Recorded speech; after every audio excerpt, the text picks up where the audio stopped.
Three, two, one. Let's rock and roll to Let's another day. What? new background for you. Yeah, are you jealous? Like nice white walls. Yeah, you look like me right now. Nice Do white wall I? behind I me as got my well. I got my I got my camouflage on and everything, so I can just blend in. I love it. It looks nice and crisp in there. Thank you, sir. How's everything been? Good, I- good. Busy, busy, busy, busy, busy, busy. I feel like It's I always am you. running. I feel like I'm like the one of those hamsters on a hamster wheel, and the wheel just never keeps. I never stop running, and the wheel never stops spinning. That's what I feel like. What about you? I mean, is yeah, I guess being busy that extent's a bad thing. But I've always It's found that I. if I'm there's a nice medium between being too busy and not being busy enough. I being too busy and not being busy enough, they kind of create the same feeling. Yes, a hundred You percent. always feel just a little like you're not doing enough. Um, but um, but yeah, no, Let's just I'm hop good. right. Let's just hop right into it. You know. Yeah, I was just waiting for you, man. That's not true. That's never the case. I'm always waiting for you.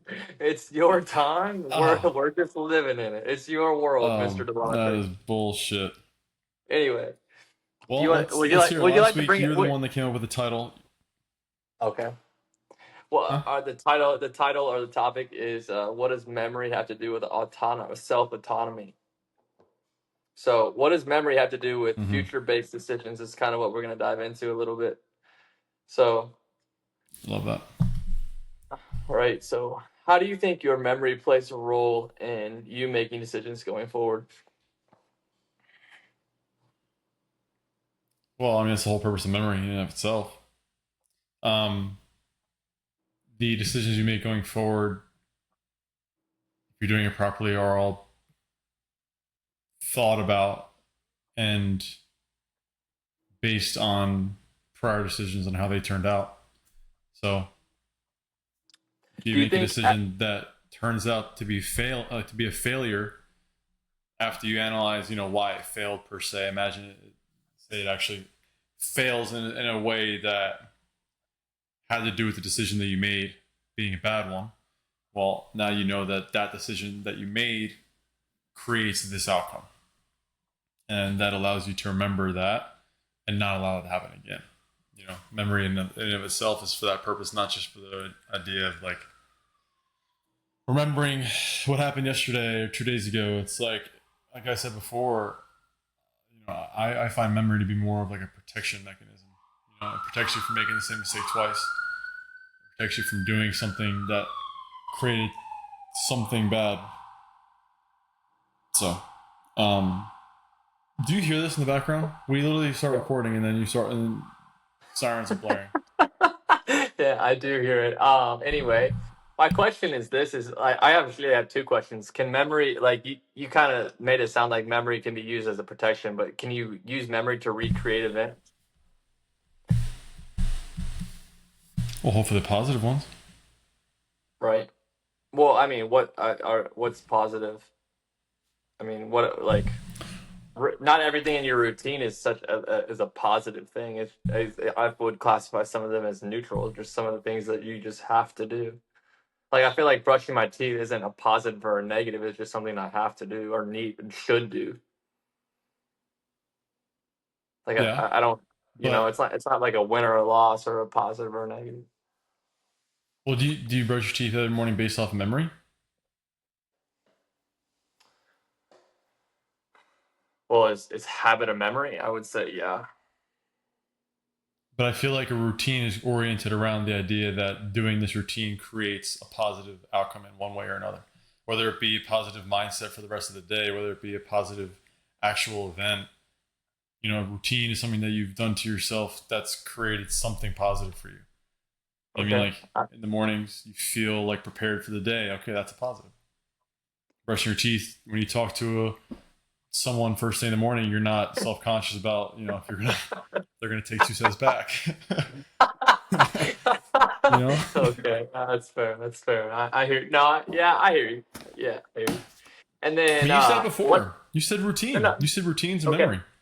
And then my second question is this: is some do you think if like you were to face the same like problem twice, sometimes forgetting your memory is a good thing or can be a good thing going forward? Like, is it like, let's say you face the same situation twice. What if you forgot your like, if you didn't use your memory versus you're using your memory? Good thing or bad thing or indifferent, or what are your thoughts? I mean, that's that's a hard answer. That hard question to answer because that's, in my opinion, contingent on the factor in terms of making the decision in the first place. So, like, actually, this actually goes in line with the podcast we were talking about. I listened to it the other day after we spoke, but I listened to it like for the fifth time. But in it, he's talking. Chris Williamson talks about some guy. I forget who it was, but he was talking to him and telling him a story about this guy who was a playwright, and he wanted to create a play based off of the idea of Prince Charles, and he wanted to do the play in rhyming couplets. And it sounds like a stupid idea. He does it, utter failure, just a straight failure. At the what's, I don't know what the middle, the not the The timeout. What's globe. the middle? At the globe. No, no. Like Interstate. there's like a gap in the middle of the play. There's a gap. There's like a Intermit. beginning, and then there's a break, and then there's a Intermission. second half. Intermission. Yeah, intermission. Yeah. So at the intermission, the second half, no one was in the stands, including the actors. Everyone left. And so someone who was close to this guy afterwards asked him, like, dude, what were you thinking? And the guy's response was, well, your instinct will lead you wrong sometimes, but it's the only thing that's ever led you right. So to go off your question, if you make the decision based off of what you believe to be the best thing for you in that moment, it still fails, and you're just trusting your instinct, the instinct is what you have to trust. So if you go back and you failed at something because of like a routine error, or you change something in like the process, right, where it's glaring, like you did it, you studied for an exam, right, you didn't study enough, and you were lazy and you failed. Okay, that's different. But like in this guy's case, is he not going to trust his instinct going forward when he's had a lot of success prior in the past, trusting that instinct? He has this instinct to create a play off of Prince Charles's life on rhyming couplets. It's an utter failure. One failure out of let's say 50 positives. Like, is he not going to trust his? Is he not going to trust his instinct ever again going forward? So, that's what I say. It's a hard question to answer, because it's based off of like the process in terms of what created that decision. So again, like if you are someone who who trusts yourself and are very aware of, like, let's say, everything going around you, everything, all the factors that went into that decision making, then I would say you'd be able to look within pretty hard after that failure and figure out if that failure was your doing, or if it was just a matter of just cards didn't fall in your favor. And in which case, if that's the case, then, well, the best thing you can do is just keep doing what you're doing, because eventually things will play in your favor if you're doing things the right way. So if you forget, I would say in some scenarios, possibly you could say that, like, maybe it is good to forget a past thing, an outing. You're doing well, you performing well, you feel good, making good pitches, you let up a home run, game's over. It's like, do you want to forget that outing? It's like, well, maybe there were good things that came from it. It was nothing process wise, you were good. Let's do the same thing again. Hopefully you get a better outcome. But like I think more so the protection mechanism, I view it as like you make bad decisions, and that is the lessons that form you into a better person. You know, like I don't know, you're a kid, you cheat on your high school girlfriend. What happened? Now you know what happens. You know, like just little thing, like that's not a little thing, but you know, like stuff like that, like actions that create negative events. You learn from those negative actions that created the negative event, eliminate the negative action. Hopefully, you can eliminate the negative event. So, I mean, I'm Okay, sure you I have got plenty another. of events in your life. Hang on, I'm not done with you yet. I thought you made a good point about instinct and intuition. So, like, where, how does memory play into instincts? Are they based off the same thing? Like, Well, then again, like I think, yeah. is memory and instinct borderline the same thing, or is like one a body thing and one a brain thing, or what's your opinion? Well, I think you have to teach yourself you can trust your instinct. Which means what? You know what I'm saying? You have to put in enough what is instinct? How do you teach instinct. instinct? I mean, your instinct is, I think, your inner self speaking to you. You know, like instinct, call it, is that thought that you can't control, you can't explain. Maybe it's, call it God talking to something in your mind that just comes to you. It's like your instinct. You know, do you trust it or do you not? And over time, that instinct is trained, or I'm sorry, you're trained to either trust the instinct or not. And I feel like that instinct becomes more trustable as you develop. You know, I'd imagine a 15-year-old who doesn't know his sock from his shoe isn't going to trust his instinct the same as, you know, a 35, 40-year-old who's, you know, had a lot of time to work on himself. Like just like one small example, you know, like I think you have to trust, you have to teach yourself you're worthy of Yeah, trusting. I would So disagree with that statement. I think the younger guy that doesn't know would trust his instinct more than the guy that has had the experience. Where I think memory interferes with your instinct. Like for example, I'm gonna give another baseball analogy. So like, let's say you get thrown out running, like stealing a base. Like your instinct was probably correct. Maybe they just made two good throws, right? So like, if you yeah, don't trust your instinct, the next situation, your memory interferes with your instinct of stealing second base. So like creating baseball instinct and then just like not allowing the fear slash memory to get involved. So I would like, to me, thinking out loud is, I think memory and instinct are two different things. Like memory and instinct are two different things. I agree with that. I think you learn things, right? And I don't think that's correlated, like in some way it's memory, yeah, but when you learn how to do a math problem, I don't, or when you learn how to do a physical thing, a physical tool, I don't know if it's memory. Like I just think you learn how to swing a bat, you learn how to swing a hammer, you learn how to drive a truck. Like I don't think you have to get in the truck and remember how to do it. You just have to trust that you learned how to do it. Yeah, I agree 100%. Right? But it's I a would say trust. memory is like the ABCs. Like I have to remember the ABCs. Well, in the driving a truck analogy, right? You have to prove to yourself that you're capable of doing it. That's why you don't think about it anymore. If you get behind the wheel of an airplane, or wheel, I don't even know if there's a steer wheel in an airplane. I have no idea actually. I'm sure there's something in an airplane that I'm not sure if there's an actual wheel. I'm pretty ignorant to what a cockpit looks like, but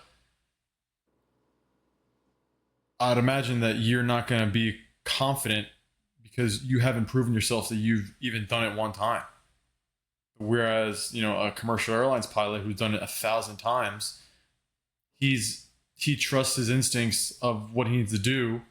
I mean, instincts, and like you correlate instincts to, like, you know, fight or flight. You know, what happens when shit happens, right? Like, yeah, that's an example, but more so instincts like, you know, checklists and this and that and all these different things that they have to do before the flight even takes off.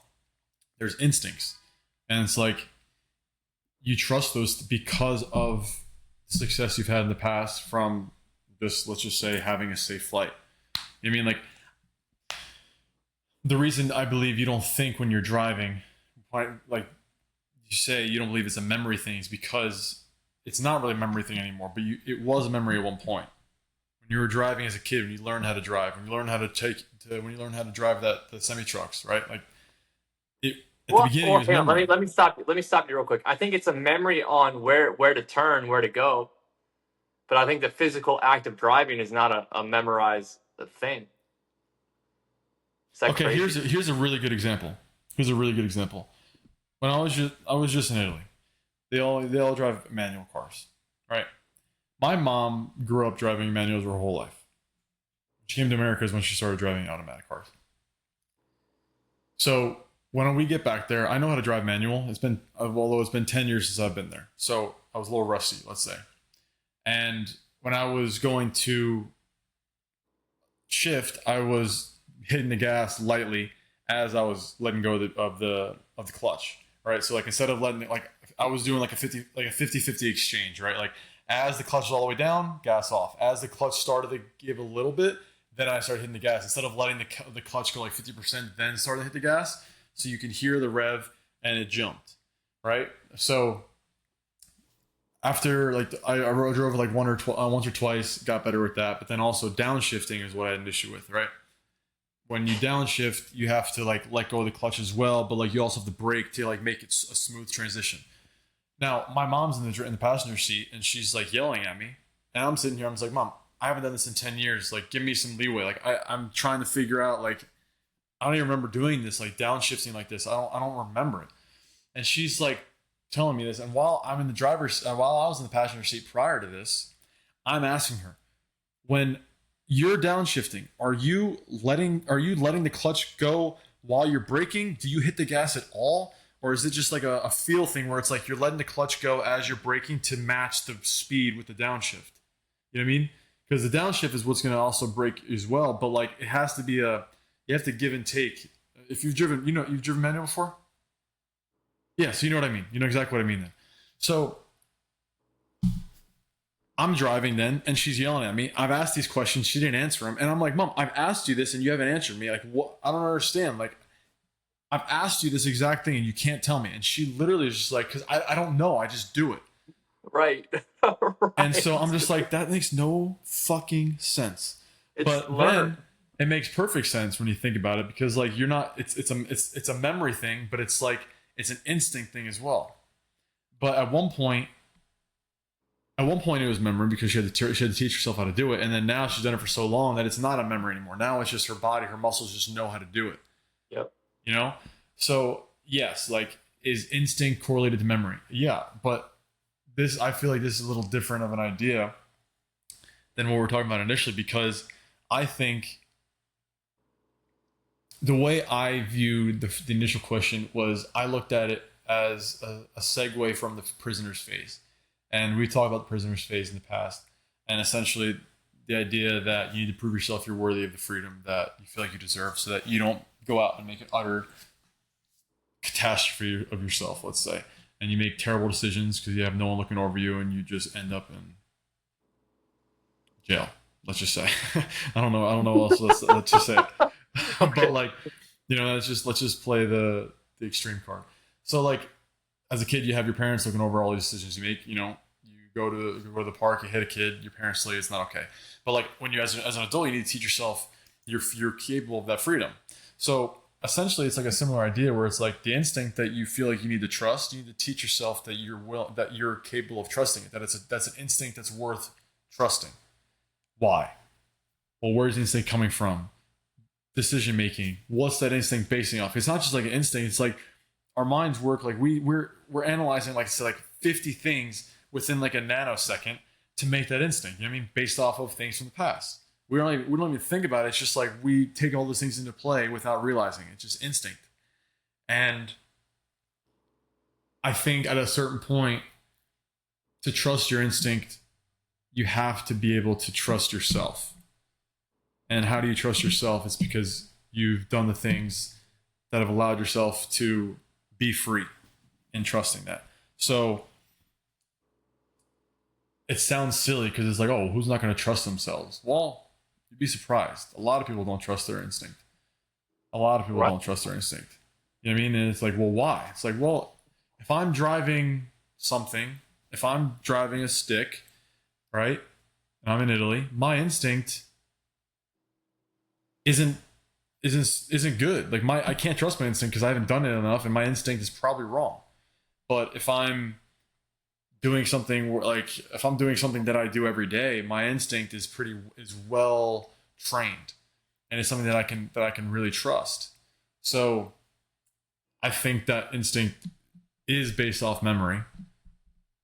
It's just a matter of like your Yeah, I'm with you. There's uh, definitely there's definitely a yeah. correlation, right? There's definitely a correlation, like over learning something and then it becoming instinctual. Like I think, like once you learn something, then you have to trust your instinct. So like maybe memory plays a point to some level, and then like to me, a lot of it's like letting go. So like you learn something, right? And if you keep trying to learn that same thing, like your body already learned it. Like I'm trying to teach these kids, like I don't know the reason that it is in the forefront of my mind is I want these kids that I'm coaching to trust their instincts and to play free, right? So that way, like if you can teach them to use their instincts and teach them to use their baseball knowledge, it becomes easier to coach, right? Yeah, for sure. So like to me it's like a to me it's again we're going through a process we're going through another process. It's like it takes effort to learn it, and then once you learn it you're like, oh, like that's what it takes. Now you make it yours. Like that's where the instinct comes into play. Like, oh, like I need to Yeah, get on after you second base. learned it. Like, yeah, after you learn it. So like memory. So like I feel like it's memory, right? It's a brain activation, memory, and then all of a sudden it becomes a physical doing. Like, hey, like this is what I have to do in order to get the result that my instinct is driving me towards. Yeah. It'd be like hunting. Like we just got two kittens, and so like the kittens want to play, and like they run and they tackle each other and whatnot. And so now they're starting to get bigger, and now they're starting to like attack animals, right? Like lizards or birds, and they were both hunting the same bird, right? It was so funny, and like so like they're learning how to catch the bird, but they're learning, so like their memory is like, oh, like I was too close or I wasn't hidden enough. Like obviously I'm making up the cat's words, but like they're learning how to get close enough to the bird where they can explode and catch the bird. But Exactly. they're learning through catching worms or catching caterpillars or catching I like they play with everything. Or they're They learning these through their kids. failure of not catching the bird. There you go. That They too. took one step too far, bird went away. It's like, I can't do that anymore. Right. Yeah. That's really cool, actually. Yeah. So watching How it old are like they? let's see. She got him my mom got him in February, March time frame probably. Oh, so Maybe relatively old then. late March. I mean, they're not old, but they're still young kittens. All they want to do is play and romp and Hmm. just energy out the rear end. Like they're getting bigger for sure, but they're not full grown yet. No cats at your apartment right now, right? No, I would love to bring my two here, but the one is just a sassy little girl. Just a feisty little thing. But that's Well, beside the point. I don't know if it matters to you, but Uncle Luca can't come if you got some cats there. Uncle Luca. Uncle Luca is definitely allergic to cats. Yes. Um, but listen, the actual like the title of the idea of like let's say the podcast, the role memory plays in self autonomy, right? Autonomy in and of itself is a freedom. If you have the autonomy to make your own decisions, you have the freedom to make your own decisions, essentially. So memory frees you because of kind of everything we just summed up. Your memory frees you to make decisions based off of things you've learned from the past, and decision making going forward. If it's a quick instinctual decision, that frees you to trust those instincts in that moment because of the things that have happened in the past. You know, you don't understand why you trust those instincts, and maybe if they fail, then you'll reorient. Let's say what is going on. I don't know, But like instinct's an instinct. You gotta trust it or you don't. Like you don't really have much time. But decision making, let's say, where it's not an instinctual thing where you have time to think it through, memory gives you the freedom to trust your decision making. Trust your framework for going through it because why? Because of what happened in the past. Not just remembering bullshit. It's like remembering your process for going through something. And I mean, just for us, like ritual and routine. I mean, that's my life in and of itself. Like I live my life in a giant routine, let's say. But that's all memory based. That's all memory based. It's like I know how that makes me feel and and what it does to my mind, how it makes my day feel, how it makes me feel relaxed, how it makes me feel free to live. It's all memory based because of things I've learned, and like it never stops. You're always refining, but um, but then also like there's the idea of memory. There's like the traumatic part of it, and yeah, there's that balance where it's like if your memories. We've also talked about it's like our memory is both of us we struggle with this where it's our memory is so good to remember these traumatic events, let's say, where it's like it's hard to forget them, hard to move on from them. And so, memory plays a role in that, but even then it's still a protection mechanism. You remember the traumatic events to not allow it to happen again. But like when it's a traumatic event, like a heartbreak, stuff like that, what you Here, want to do is not want to do it again.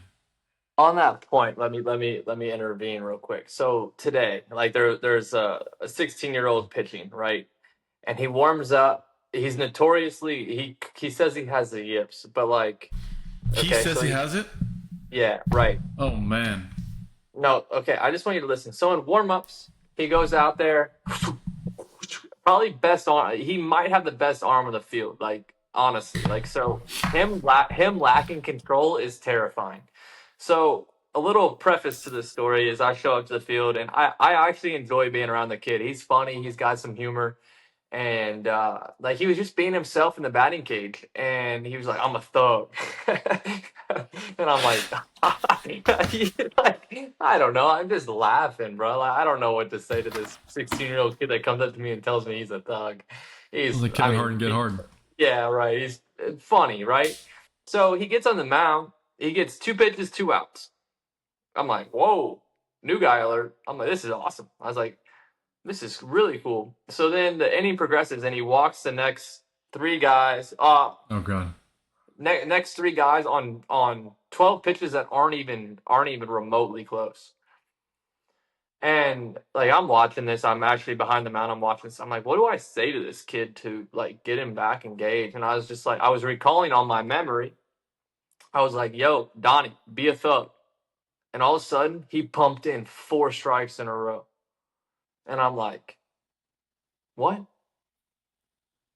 Like what just happened? So like that's what I'm saying is like that the memory is of traumaticness is interfering with him. Like when the hitter steps in, he turned into a completely different guy. Like he was throwing BBs and when nobody in there, like honestly, like he's one of those guys that you call a showcase player. Like if he gets on the mound and hucks it, you're like, wow, this kid's the best. But the second the hitter stepped in there, the whole dynamic changed. Mm. And it was like, oh no, like I don't want to hit this guy or I don't want to walk this guy. Whatever he's thinking, I don't know, but he just starts Fear. spraying it. Yeah, he just starts spraying it, and all of a sudden he get like the moment it changes, he's like, oh sure, I'll be a thug, like I'll be a bad guy, and all of a sudden it was strike, strike, strike, strike, and you're like, what just happened? Mm-hmm. Right? Interesting. So like I want you to I don't know if I have a question there, but like the trauma the kid experienced at some level, he was like, "Oh no, like I'm not capable of pitching." And then all of a sudden, like he, the trauma starts to reappear, like walk, walk, walk, like spraying the ball everywhere, and then it goes 4 in a row. Yeah. Yeah. I mean, I'm not a psychologist, but like, I How do I feel like make that get we've better? all played with people like that, Yeah, and that call it trauma or call it fear or whatever. But I feel like people like that,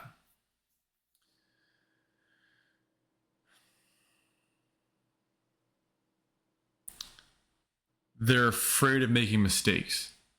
And like the moment they make one, then they fear making two, and then they make two, and then they fear making a third, and then it just spirals, right? Like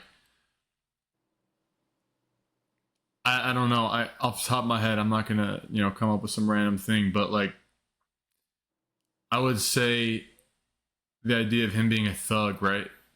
It brought him back to being, let's say, the alpha. He was the aggressor again, rather than being the Yeah. person who was timid and fearful. Like if you experience fear, you can't bullshit yourself into telling yourself you're the alpha, or that you're the top guy, or you're the big guy. Like if you're feeling fearful, you're feeling fear. And the kid's 16, you said Yeah. 16. Yeah, so like 15, 16. Yeah. Right. 15. Yeah, like even if you were 10, like when someone asks you, like, what's the alpha? What are you? It's like, oh, he's the guy, shoulders back, like tough guy. But like anytime you have any type of fear, you're not that guy. So like I'd imagine, I don't know, him telling himself that allowed him to just kind of feel like that guy. And I mean, good Well, for it him for just being able to make that adjustment mid outing or mid whatever. Like that's a big thing, being able to make it in the middle of it. Like maybe that's a a cue for him that he can use in times of of struggle or times of fear, where it's like, all right, this fear is setting in, right? It's like maybe his issue has nothing to do with physical ability. Maybe it has nothing to do with mechanics, right? It's like when fear settles in, he gets timid, and then he starts to not trust his mechanics and not trust his movements, and he tries to aim the ball, and then whenever what happens when you aim it. So like, yes, I I mean, do. you're better off playing uh playing darts, eyes like with your eyes closed at that point. But like, I feel like a kid like that, maybe one of those cues for him is like, hey, dude, shit's gonna go wrong for you. If you're gonna pitch long enough, you're gonna be in situations to where you're gonna want to curl up into a ball and just hope you disappear. But you don't have that option. Right. You don't have that option. So it's like, what can you do?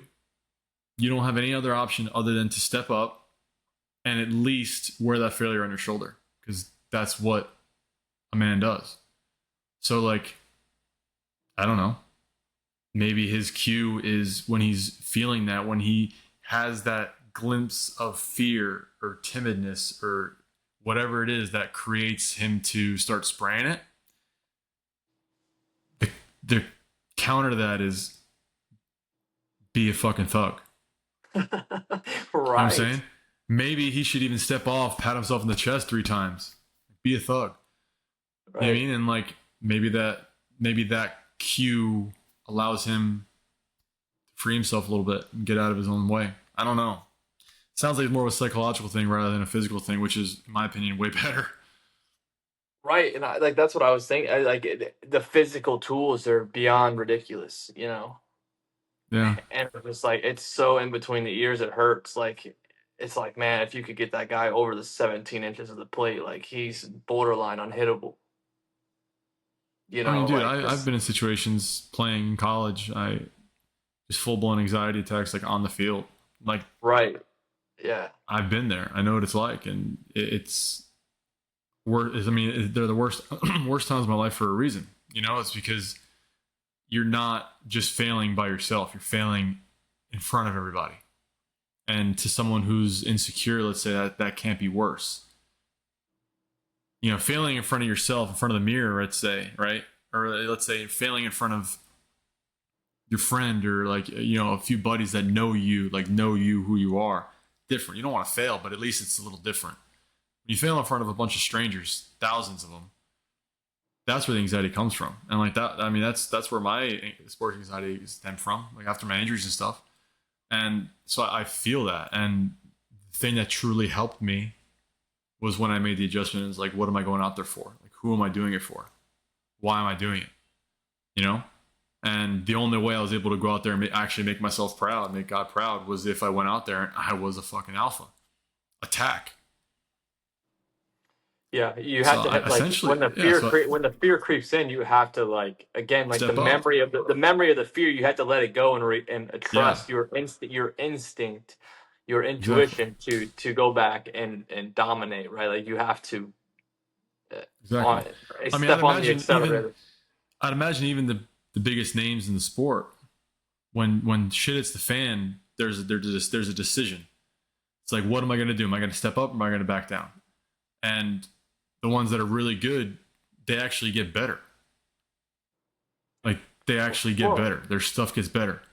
Like I was watching Shohei Ohtani the other day. Like he was sitting, I don't know. He always throws hard. He's probably like 97 to 99, touching 100 occasionally. And he's been on a leash. Like he hasn't been able to like just to go 9 innings. Like he's been 3, 4 innings. So for him to get into I think it was to get into the fourth inning for him, like that's pushing that back end of his outing. You know what I mean? Not like he's cruising. So he was kind of towards the end of it. Like he was tired. You could see he was laboring a little bit, and he got into a jam. He, I'm sure it was a single or whatever it was. Guy got on second base, and then there was a pass ball that arguably wasn't his fault. Catcher just got away from the catcher. It was kind of a bad block, but he didn't throw a fastball under 101 the rest of the time. It literally was like that. You could just see it. They didn't have a chance. There was no outs, man on third, 2 Ks, and then they pulled him because he was at the back end of it. And they should have they could have let him go if the situation was different, but they don't care about getting that last out, getting him out of the inning. They care about just keeping him healthy. And those let's say 15 pitches, 10 pitches, whatever they were probably more tax on his arm than the first 30. well, You he know, flipped the switch. but like Yeah, he flipped exactly. He flipped the switch. And that's when guys like that get more scary. Actually, it's like yeah, right. when you scratch it a little bit, when you scratch the cut, you piss them off. It's almost like fuck.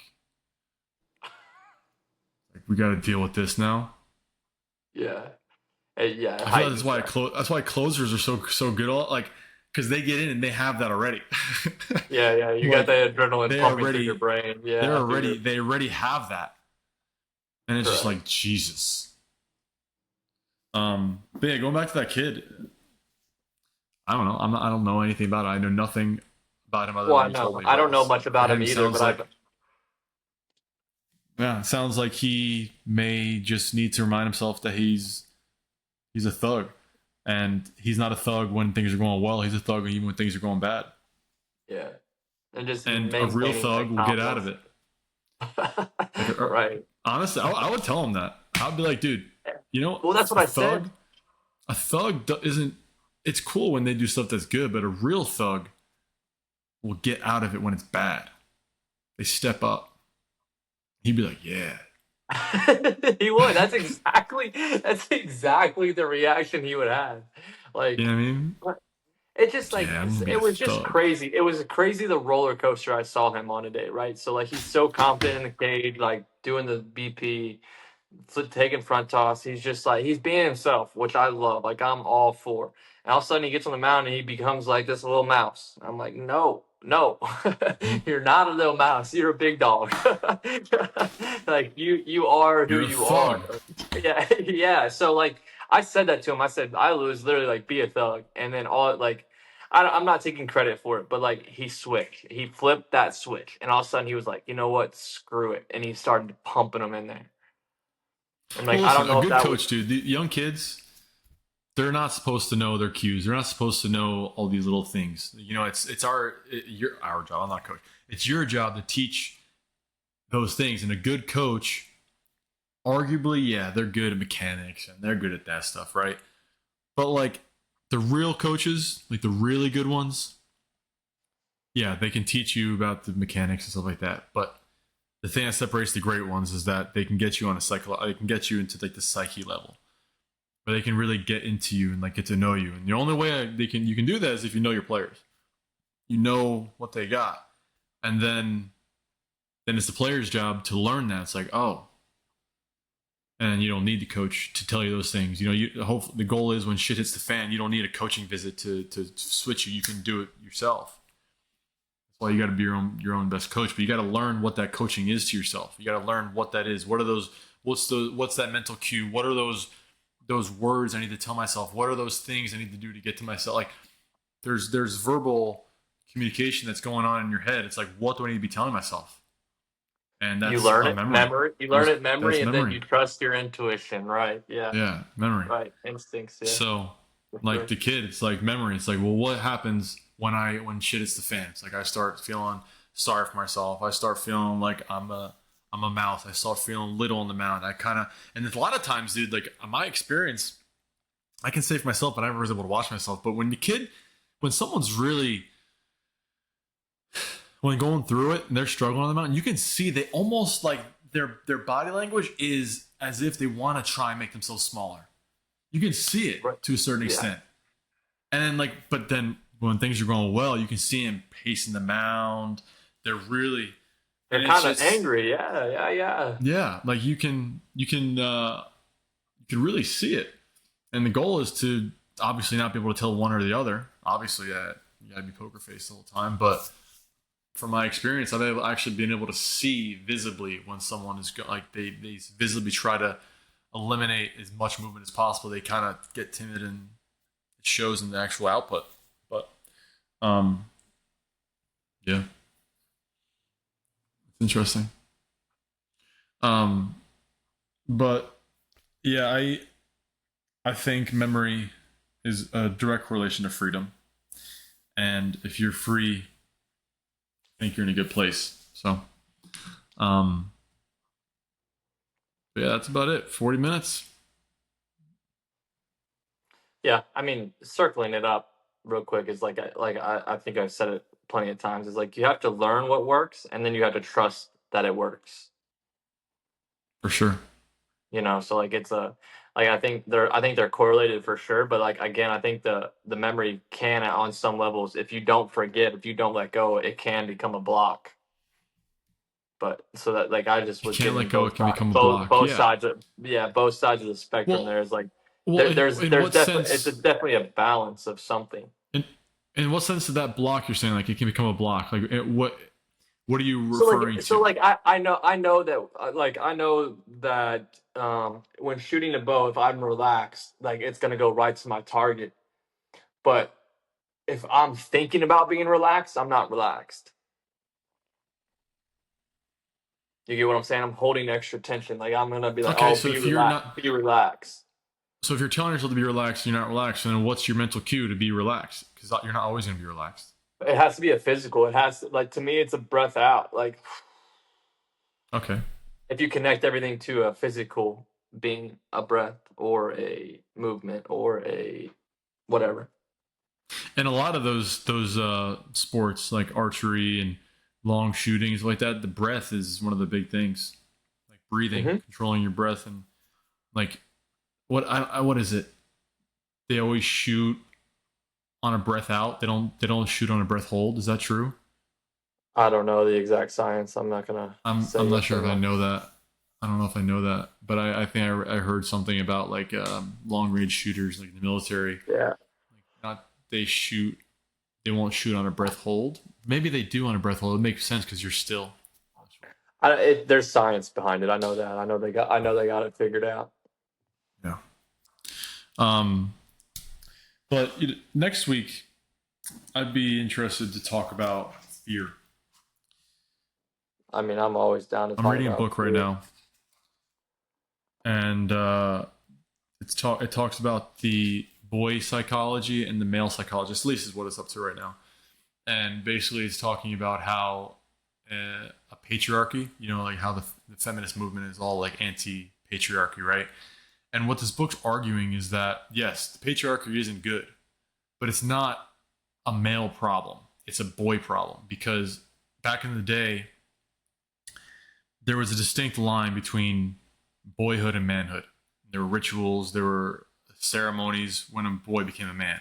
Back in all these different um, villages and different, um, civilizations, there was a distinct moment where a boy became a man, right? And it's saying now there's like, it's called like um, pseudo ceremonies or something like of that sort, where it's like it's not really a distinct line. So basically, what they're arguing is that the patriarchy is just a compilation of a bunch of grown up boys that never became men. And the problem with the patriarchy, a boy psychology is a boy psychology, is just the people that have these issues are 50 years old. That's who the patriarchy is a compilation of a bunch of old guys, older men who have these views on woman and this and that, and how, like, men should be the ones in charge of everything and blah blah blah. But it all stems from fear. And it says that, like, a boy doesn't just fear woman, but it fears a man as well, a real man. And that really it really got it that really stuck with me, because I think that's very accurate. And then, of course, the whole patriarchy thing, it's like, well, they're saying it's such an issue nowadays with all this stuff, the feminist movement, how it's not being accepted and stuff. It's like, well, a real man has no problem with a real woman. Well, let's talk about it. Let's talk about it Yeah, next week. exactly. So the idea that a boy fears a woman, but also fears a real man. I like that idea a lot, and it makes me think. It's like, well, then if you're a real man, let's say like a male psychology, what role does fear play in your life? What do you fear at that point? So